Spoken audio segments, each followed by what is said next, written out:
Lagyan natin siya ng sibuyas. Tapos lagyan natin siya ng bawang. Lagyan natin ng sili. Ay, suka. Lagyan natin ng suka.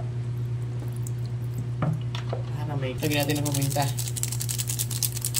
Ang bago namin yan.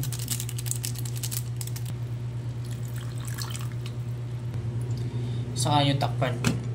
Hintayin lang natin kumulo. Guys, nakapagluto na ako ng bali, nakapagsalang na ako ng adobong galunggong. Tapos nakapagsaing na rin ako. Yun, maglalaga tayo ng itlog para kay misis. Abaw na lang natin siya sa sinaing. Ayan. Para makatipid tayo.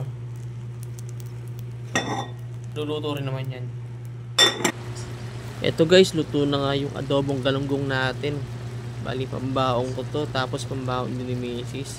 Ang bango nito guys. Sarap ito sa mainit na kanin. Ayan, nakikita nyo naman. Usok pa lang ulam na. Bali, ito. Kagaya ko na yung pagkain ni misis. Diet pala siya. Kaya konting kanin lang ilalagay ko dyan. Hindi kasi ako nakabili ng apple kanina. Kaya lalagyan ko siya ng konting kanin ngayon. Para meron siyang konting carbs. Guys, okay na. Nakagayak na rin ako. Bali, atiran ko na yung misis ko.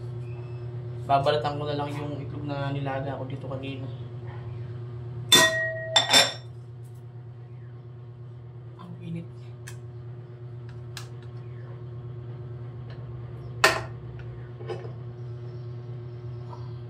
Oh, luto na.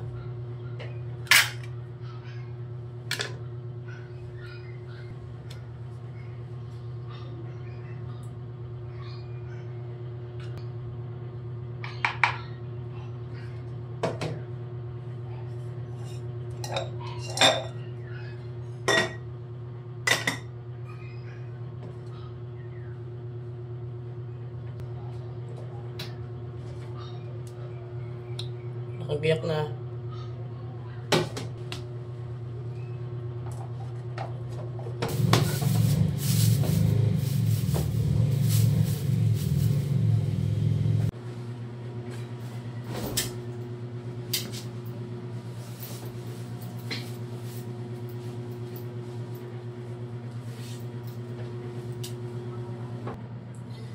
Okay guys, tapos na ako. Biyak na ako. Tirang ko na yung misis ko, tapos diretso pasok na ako. Bye. Ayun guys, bali tapos na ako maghatid. Tapos na itas ko ngayong umaga, kaya ito, papasok na ako. Tara, abay na.